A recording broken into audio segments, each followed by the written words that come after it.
Hello दोस्तों, welcome my YouTube channel Raj news में आपका स्वागत है। दोस्तों, आ गया हूं आपके बीच में एक नई वीडियो लेके। भारत सरकार 2025 में आउटसोर्स और संविदा कर्मचारियों के लिए बड़ी खबर निकल के आई है। उस खबर के बारे में इस वीडियो के माध्यम से मैं आपको समझाने वाला हूं। होली का बड़ा तोहफा, समान काम के लिए समान वेतन दिया जाएगा।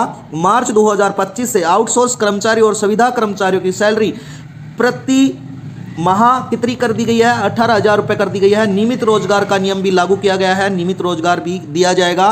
और यह एक ब्रेकिंग खबर के सामने निकल के आई है, उसके बारे में हम संपूर्ण जानकारी इस वीडियो के माध्यम से मैं आपको बताने वाला हूं। दोस्तों, संविदा कर्मचारियों के नियमितीकरण करने की प्रक्रिया भी शुरू कर दी गई है सरकार द्वारा। दोस्तों, ये ब्रेकिंग खबर के साथ मैं आपको बता देता हूं कि यानी कि आउटसोर्स कर्मचारियों को जुड़ी बड़ी खबर और यह खास अपडेट है आपके लिए। इसके बारे में हम बात करने वाले हैं, जो सरकार द्वारा अभी अभी निकल के आई है, उसके बारे में बात करेंगे। चैनल को सब्सक्राइब कर लेना। राज मीडिया पे रोज हमारी इसी प्रकार से नई नई योजनाएं या देश में चल रही अपडेटों के बारे में हम बात करते हैं, तो राज न्यूज़ को जरूर सब्सक्राइब कर लेना, वीडियो को लाइक कर लेना, चैनल को सब्सक्राइब कर लेना। यह दोस्तों, भारत सरकार ने 2025 में आउटसोर्स और संविदा कर्मचारियों के लिए एक नई योजना लेकर आई है। इस कदम से न केवल कर्मचारियों की कर शक्ति बढ़ेगी, बल्कि उनके जीवन स्तर में भी सुधार आएगा। इस नई पॉलिसी से अनुसार आउटसोर्स कर्मचारियों का कम से कम सरकार द्वारा 18,000 रुपये प्रति माह वेतन कर दिया जाएगा। दोस्तों, भारत सरकार ने 2025 में आउटसोर्स और संविदा कर्मचारियों के लिए एक नई योजना लेके आई है। इस योजना का उद्देश्य है, सरकार का क्या उद्देश्य है? इस योजना का उद्देश्य है इन कर्मचारियों का बेहतर वेतन, नौकरी की सुरक्षा और अन्य सुविधा प्रदान कराना है।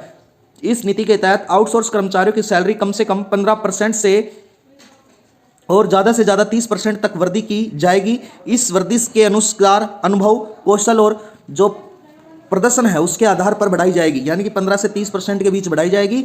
और जिनका वृद्धि किस हिसाब से होगी? अनुभव के अनुसार, कौशल के अनुसार और उनके प्रदर्शन के अनुसार वृद्धि की जाएगी। इस कदम से न केवल कर्मचारियों की कर शक्ति बढ़ेगी, बल्कि उनके जीवन स्तर में भी सुधार आएगा। नई पॉलिसी के अनुसार आउटसोर्स कर्मचारियों का कम से कम सैलरी 18,000 प्रति माह तय की गई है। इसके साथ ही कंपनियों में यह भी ध्यान रखा जा गया कि कर्मचारियों को समय पर सैलरी मिले। हर महीने की 7 तारीख तक सैलरी मिलना चाहिए, यानी कि दोस्तों यह मिलना भी जरूरी है। अगर कोई कंपनी देरी करती है तो उस पर जुर्माना भी लगाया जाएगा सरकार द्वारा। सरकार ने यह नया आदेश जारी भी किया है, जिसका नाम समान काम के लिए समान वेतन रखा गया है। दोस्तों, यह एक बड़ी खबर निकल के आई है। इस आदेश के अनुसार आउटसोर्स संविदा कर्मियों ठेके पे जो रेगुलर कर्मचारी हैं उनके समान ही वेतन दिया जाएगा और मानदेय भी दिया जाएगा, यानी कि जो रेगुलर कर्मचारियों के समान ही वेतन और मानदेय दिया जाएगा।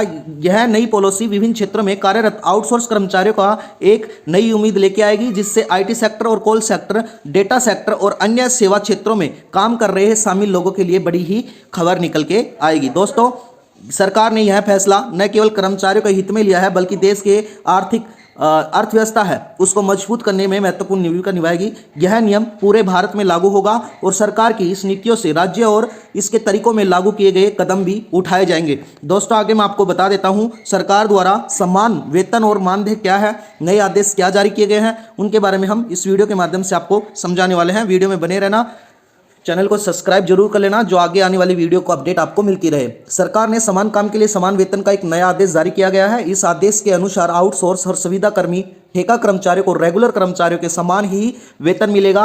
यह आदेश इक्वल पे और इक्वल वर्क के लिए सिद्धांत पर आधारित होगा, जिसके मुख्य बिंदु जो लाभ मिलने वाले हैं इस प्रकार से होंगे।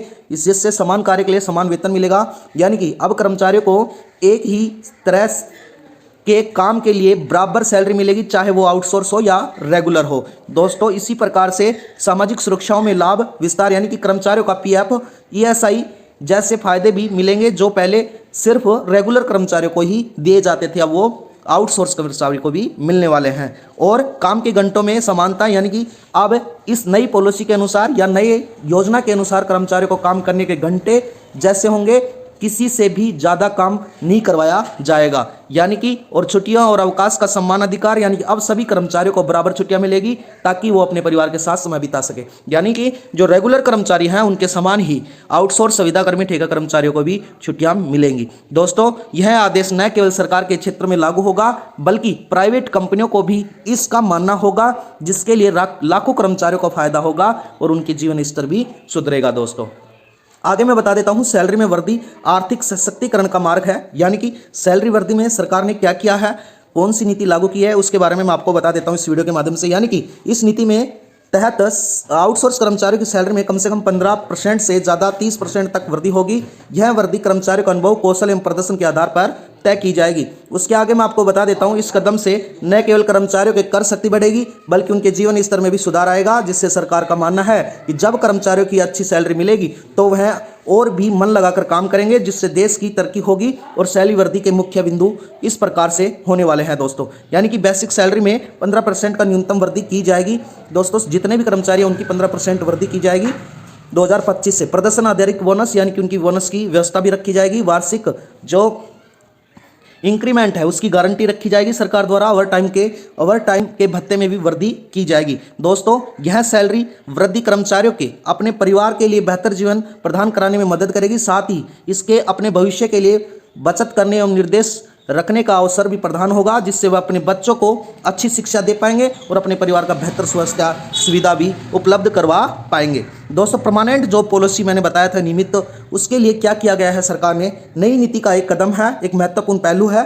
परमानेंट जॉब पॉलिसी भी तय की गई है। इसके तहत 3 साल तक लगातार अगर आप किसी काम कर रहे हैं आउटसोर्स कर्मचारियों को स्थायी नौकरी का अवसर भी दिया जाएगा। यानी कि 3 साल अगर आप रेगुलर कोई भी कंपनी या आप सरकारी सेक्टर में काम कर रहे हैं 3 साल तक रेगुलर, तो आपको परमानेंट जॉब भी दी जा सकती है। यह नीति कर्मचारियों को रोजगार सुरक्षा प्रदान कराएगी और उनके करियर को स्थायिता सुधार और परमानेंट जॉब पॉलिसी के मुख्य बिंदु इस प्रकार से होने वाले हैं दोस्तों, जिसके अंतर्गत नौकरी की सुरक्षा स्तर यानी कि सामाजिक सुरक्षा का लाभ, पीएफ, ग्रेजुएटी और मेडिकल इंश्योरेंस होगा। करियर ग्रोथ में यानी कि लोगों को क्रेडिट सुविधाएं भी उपलब्ध कराई जाएंगी दोस्तों। वीडियो में बने रहना, वीडियो को लाइक कर लेना, चैनल को सब्सक्राइब कर लेना। यह पॉलिसी आउटसोर्स कर्मचारियों के लिए अपने भविष्य के प्रति आश्वासक रहेगी और उनके कार्यस्थल पर आधारित समेपित होने लगेंगे, प्रोत्साहित होंगे, जिससे वह बिना किसी डर के अपना काम कर सकेंगे और अपने परिवार का भविष्य सुरक्षित कर सकेंगे दोस्तों। उसके आगे नई पॉलिसी के जो मुख्य प्रावधान रखे गए हैं सरकार द्वारा, सरकार ने इस नई